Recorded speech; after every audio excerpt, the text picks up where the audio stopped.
I've had, grown men, about your age, wield a story like you just told like a sword, you know? Yeah. So Well, what steered you into a different path than them? Maybe it it, was those girls in the it bathroom. was absolutely my parents and what they talked about and their faith and our faith at the time. I mean, in our church community, we have this thing we do every month called the Love Feast, which is kind of like our version of communion. And the tradition after a love feast is you all sit in a circle, and then when you're moved by the Spirit, you go and you wash the feet of another member of the congregation. And we would also invite people into the church from all walks of life, and oftentimes, especially people who are in distressed situations.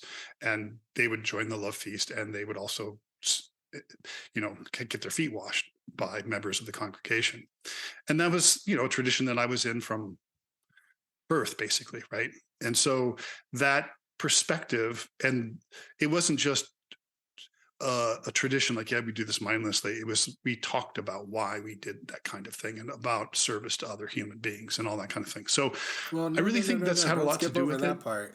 That's the important part. So, like, let's make sure that people don't walk away without understanding fully. So, what do you mean about what did it mean to you to learn to do that and to do that traditionally, to wash other people's feet? Like, what did it mean to you, and what lessons Yeah. have you taken from that? Well, I think, it's humility. I mean, of course, the whole church focus is on humility. I'm named after the book of Micah, which was, there's a favorite quote from that about walking humbly. And that's why I have that name. And it's, so I think humility and service to other people. And so when it was happening to me, I didn't think like, oh yeah, well, this is, like, I was getting picked on. I wasn't like, oh, this is about me, or, this is some thing that I'm going to hate them back for. I'd just be like, I'd be like, no, I want to, that's not what I want to bring. That's not why I'm here. Right. So it was pretty, it was just about the whole intention of the whole thing in the first part. Like, now, if I'd been forced to be bussed, maybe it would have had a different perspective, but it was by choice from the beginning. I see. I see. Yeah. Well, what a brave choice for such a young kid. So, It was hard at first, for sure. And I'll tell you, I'll tell you the thing that happened the very first day of school, since we're talking about it.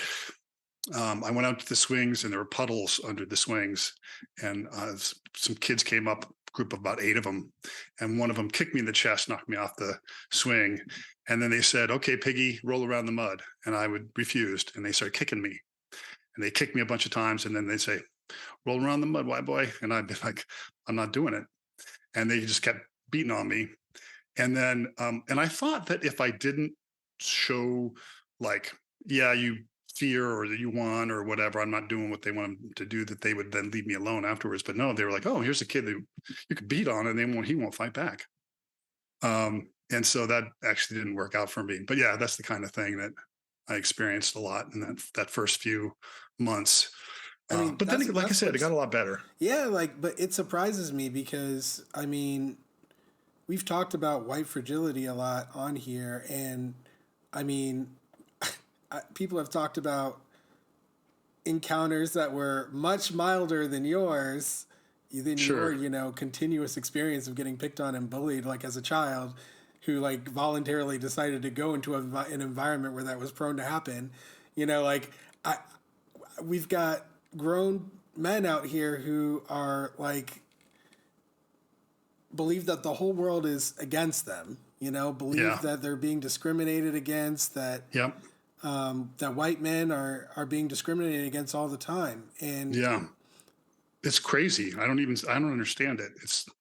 Well, I do and I don't. I was about to say, I was like, we I can't both know relate that's to it. not Let's true. let's say I can't relate to. I understand it to some degree, but I can't relate to it. What do you understand about it? What do I understand about Why people about have about people thinking that they were the victim? about specifically racialized white people, Mm-hmm. right? People who would fit on the white top level of the racial hierarchy imposed on all of Mm-hmm. us. Sure. Why, like,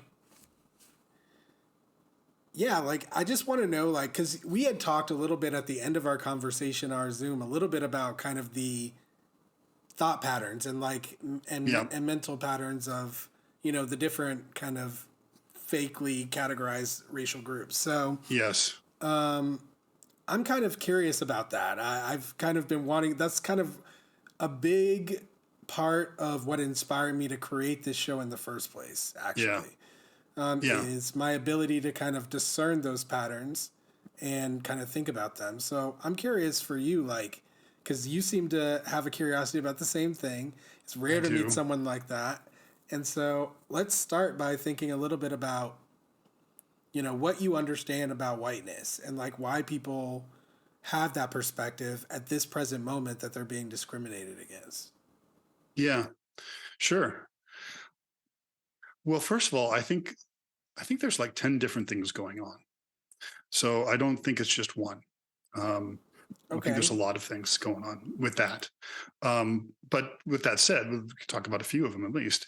Um, so one is that there is a huge, well-funded media machine telling them that in many, many different ways and many different channels, and that it has become. It's always been part of right-wing politics, but well, I shouldn't say always. Certainly, most of my lifetime that I've been aware, there's always, I mean, Willie Horton and all of the welfare queen stuff and all that kind of stuff from when I was a kid, up until and now it's kind of ramped up, especially in the last few years.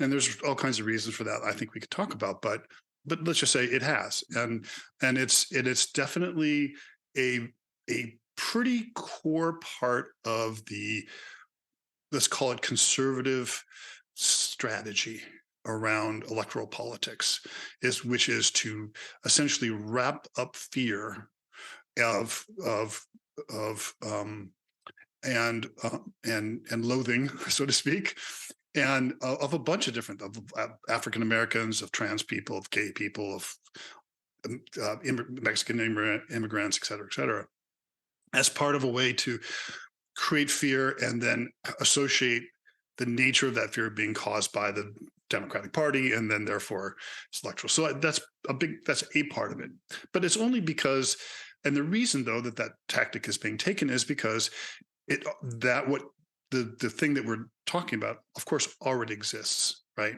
from a bunch of different reasons. So they're just taking an existing um, phenomena and just using it, preying on it, so to speak, and amplifying it. I think there's another component of it that really just comes down to, there's so many tropes about it, but like, the whole thing of like, if you're used to privilege, then being equal feels like oppression.